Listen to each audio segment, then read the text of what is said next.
आज है 26 फरवरी 2025, दिन बुधवार। न्यूज 80 पर यूपी की सुर्खियों में आपका स्वागत है। चलिए देखते हैं यूपी की 15 खबरें फटाफट अंदाज में। पीएम किसान सम्मान निधि योजना का लाभ लेने वाले पति पत्नी के लिए बुरी खबर है। उनमें से केवल एक को ही योजना का लाभ मिलेगा। दूसरे को ली गई सम्मान निधि सरकार वापस करने की तैयारी कर रही है। विभाग के सत्यापन में करीब 5,733 ऐसे दंपत्ति मिले हैं जिसमें दोनों योजना का लाभ ले रहे हैं। इनमें वसूली की कार्रवाई शुरू कर दी गई है और वसूली की खबर मिलने पर 1600 किसानों ने तो खुद ही सम्मान निधि की राशि कृषि विभाग को लौटा दी, जिसे विभागीय खाते में स्थानांतरित कर दिया गया है। पीएम किसान सम्मान निधि के लिए 8,30,000 लाभार्थी हैं और विभागीय सिस्टम में सम्मान निधि स्वीकृत होकर 6,000 रुपये प्रति वर्ष मिलने लगती है। उत्तर प्रदेश में पुलिस भर्ती का इंतजार कर रहे अभ्यर्थियों के लिए अच्छी खबर है। प्रदेश में जल्द ही 30,000 पुलिस भर्ती की जाएगी। सीएम योगी आदित्यनाथ ने यूपी विधानसभा में इस बात का ऐलान किया है। सीएम योगी ने घोषणा की है कि पुलिस में जल्द ही 30,000 नई भर्तियां की जानी है। मुख्यमंत्री ने ये बात यूपी विधानसभा में राज्यपाल के अभिभाषण पर चर्चा के दौरान कही। सीएम योगी ने इस दौरान विपक्षी दलों पर भी जोरदार हमला किया और समाजवादी पार्टी के कार्यकाल में कानून व्यवस्था को लेकर निशाना साधा और कहा कि आज जब पुलिस प्रदेश के गुंडों को ठिकाने लगा रही है तो सपा को बुरा लग रहा है।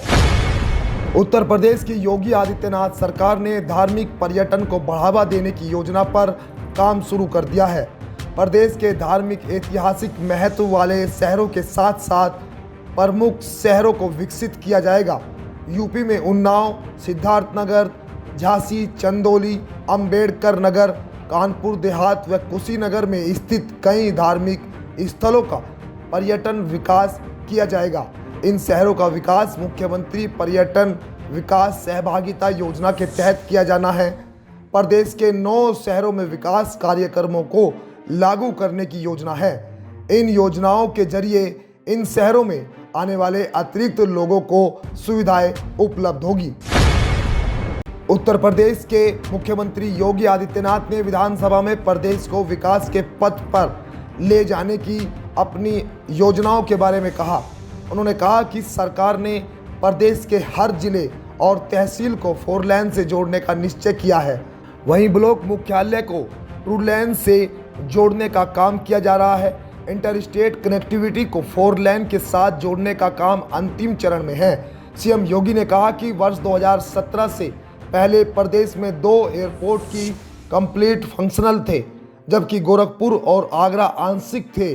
आज प्रदेश में 4 इंटरनेशनल एयरपोर्ट पूरी तरह से क्रियाशील हो चुके हैं।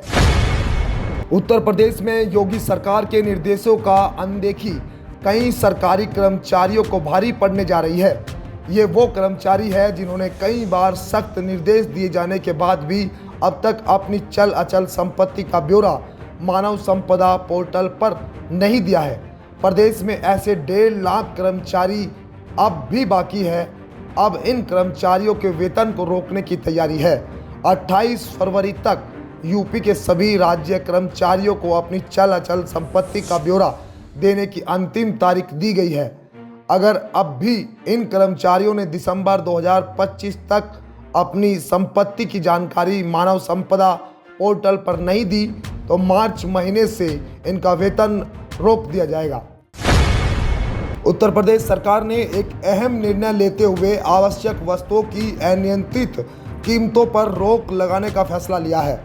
इस निर्णय के तहत निर्माण कार्यों में इस्तेमाल होने वाले सामान की कीमतों पर नियंत्रण रखा जाएगा, जिससे आम जनता को राहत मिलेगी।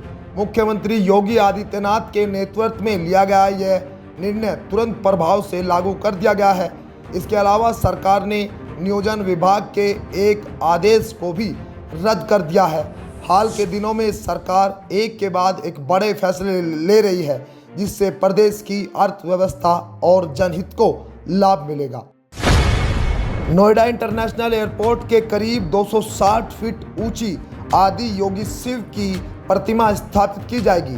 यह प्रतिमा तमिलनाडु के कोयम्बटूर स्थित ईसा योग शिविर में बनी 112 फीट ऊंची प्रतिमा से दोगुनी होगी।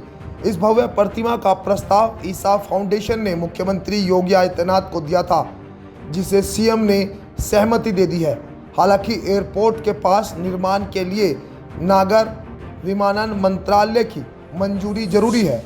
मौखिक सहमति के बाद अब औपचारिक पत्राचार किया गया है। यह प्रतिमा महादेव को समर्पित दुनिया की सबसे ऊंची आदि योगी शिव प्रतिमा होगी, जिससे क्षेत्र में आध्यात्मिक और पर्यटन को बढ़ावा मिलेगा। नोएडा से ग्रेटर नोएडा आना जाना अब और आसान होने वाला है। नोएडा मेट्रो रेल कॉरपोरेशन ने इसके लिए एक खास प्लान तैयार किया है। जल्द ही इस प्लान पर काम शुरू हो जाएगा। अब नोएडा में दिल्ली मेट्रो की ब्लू लाइन और नोएडा मेट्रो की एक्वा लाइन चलती है। काफ़ी समय से लोग नोएडा मेट्रो को ग्रेटर नोएडा तक बढ़ाने की मांग कर रहे थे। अब आकर रेल कॉरपोरेशन ने इस पर काम शुरू करने का फैसला लिया है। नोएडा मेट्रो की एक्सा लाइन अभी 29.7 किलोमीटर लंबी है और इसमें 21 स्टेशन है। अब इसे 17,435 किलोमीटर और आगे तक बढ़ाया जाएगा। इसके लिए 11 नए स्टेशन बनाए जाएंगे। पर्यटन को बढ़ावा देने के लिए एक खास टूरिज्म कॉरिडोर बनने जा रहा है। बिजनौर से लेकर मुरादाबाद और संभल तक इस कॉरिडोर को विकसित किया जाएगा। इसके लिए प्रस्ताव तैयार किया गया है, जिसे जल्द ही सरकार को मंजूरी के लिए भेज दिया जाएगा। इस कॉरिडोर में प्राचीन धरोहर और धार्मिक स्थलों को जोड़ा गया है, जिससे पर्यटक इन स्थानों को करीब से देख और समझ सकेंगे। इस टूरिज्म कॉरिडोर में बिजनौर के अमानगढ़ रेंज के जंगलों को भी शामिल किया जाएगा, जहां पर्यटक प्राकृतिक सुंदरता का आनंद ले सकेंगे। महाभारत काल के किले और मंदिरों को भी इस योजना में शामिल किया गया है। एक्सप्रेसवे को लेकर यूपी की योगी सरकार विशेष रूप से ध्यान दे रही है। हाल ही में योगी सरकार ने विधानसभा में राज्य का बजट पेश किया, जिसमें कई नए एक्सप्रेसवे का ऐलान हुआ है। इसके साथ ही वर्तमान में चल रहे एक्सप्रेस को लेकर भी कई नई सुविधाएं देने की बात की है।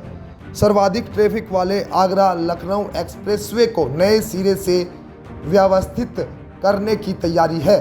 प्रदेश सरकार ने आगरा लखनऊ एक्सप्रेसवे के किनारे hotel, food court, theme park, warehouse, resort, automobile showroom, banquet hall और ट्रक यूजर जोन जैसी अत्याधुनिक सुविधा मुहैया कराई जाएगी। भारत को जल्द ही एक और आधुनिक एयरपोर्ट की सुविधा मिलने जा रही है। नोएडा इंटरनेशनल एयरपोर्ट, जिसे जेवर एयरपोर्ट के रूप में भी जाना जाता है, का भव्य उद्घाटन अप्रैल महीने में किया जाएगा। यह airport Indira Gandhi international airport पर बढ़ती भीड़ को कम करने में मदद करेगा। साथ ही दिल्ली और आगरा के बीच तेजी से विकसित हो रहे औद्योगिक क्षेत्र को भी इससे फायदा मिलेगा। यह एयरपोर्ट भारत की हवाई यातायात सुविधाओं को और मजबूत बनाएगा और क्षेत्रीय विकास को गति देने में महत्वपूर्ण भूमिका निभाएगा। सपा मुखिया अखिलेश यादव ने एक्स पर एक पोस्ट के जरिए सरकार पर तीखा हमला बोला है। उन्होंने भारतीय शेयर बाजार में लगातार गिरावट की आलोचना करते हुए कहा कि इसका सबसे बड़ा नुकसान मध्यम वर्गीय निवेशकों को हुआ है। सपा मुखिया अखिलेश यादव के अनुसार सरकार जहां विदेशी निवेशकों को आमंत्रित करने में लगी है, वहीं वह घरेलू निवेशकों को सुरक्षित करने में विफल रही है। सपा मुखिया अखिलेश यादव इस बयान से सत्तारूढ़ पार्टी की आर्थिक नीतियों को लेकर राजनीतिक बहस तेज हो गई है। 17 महीने बाद आजम खान के बेटे अब्दुल्ला आजम को हरदोई जिला कारागार से रिहा कर दिया गया। उनकी रिहाई के बाद जेल के बाहर सैकड़ों समर्थकों और गाड़ियों का हुजूम उमड़ पड़ा। रिहाई के समय समर्थकों का जोश इतना अधिक था कि पुलिस के लिए स्थिति को संभालना एक बड़ी चुनौती बन गई। जेल के बाहर सपा के समर्थक भारी संख्या में मौजूद थे, जिन्होंने अब्दुल्ला आजम का स्वागत किया। रिहाई के बाद समर्थकों की भीड़ ने अब्दुल्ला आजम को घेर लिया और पुलिस को उन्हें गाड़ी तक पहुंचाने में काफ़ी मशक्कत करनी पड़ी। यह दृश्य हरदोई जेल के बाहर एक राजनीतिक उत्सव की तरह नजर आया। उत्तर प्रदेश की विधानसभा सत्र पर सीएम योगी ने विपक्ष के सवालों का जवाब दिया। साथ ही सपा विधायकों के उस लहजे को असंवैधानिक बताया जब सपा विधायकों ने राज्यपाल के अभिभाषण के दौरान हंगामा काट दिया था। उन्होंने विपक्ष के मुद्दे और आयुष्मान योजना व स्वास्थ्य सेवा पर जवाब दिया। उन्होंने महाकुंभ को लेकर कहा कि विपक्ष महाकुंभ पर उपवास और विरोध कर रहे हैं। सीएम योगी ने आयुष्मान योजना व स्वास्थ्य सेवा मुद्दे पर सपा को घेरा और कहा कि समाजवादी पार्टी के समय योजनाओं का नाम समाजवादी हो गया था। आज हर प्रदेश वासियों को बिना भेदभाव लाभ मिल रहा है। उत्तर प्रदेश में इन दिनों मौसम काफी बदला हुआ सा नजर आ रहा है। रात के समय तापमान में गिरावट देखने को मिल रही है, तो वहीं दूसरी तरफ सुबह और शाम के समय हल्का कोहरे की वजह से सर्दी महसूस हो रही है। दरअसल इस बीच मौसम विभाग ने बारिश का भी अलर्ट जारी किया। हिमालय क्षेत्र में ताज़ा पश्चिमी विक्षोभ सक्रिय हो रहा है, जिसके चलते नोएडा, गाजियाबाद समेत पश्चिमी यूपी के कुछ जिलों में बारिश होने की संभावना जताई गई है। इस दौरान मेघ गर्जन के साथ बिजली गिरने की भी चेतावनी जारी की गई है। तो ये थी आज की 15 फटाफट खबरें। अगर आपको वीडियो पसंद आया तो वीडियो को लाइक, शेयर व कमेंट जरूर करें। धन्यवाद।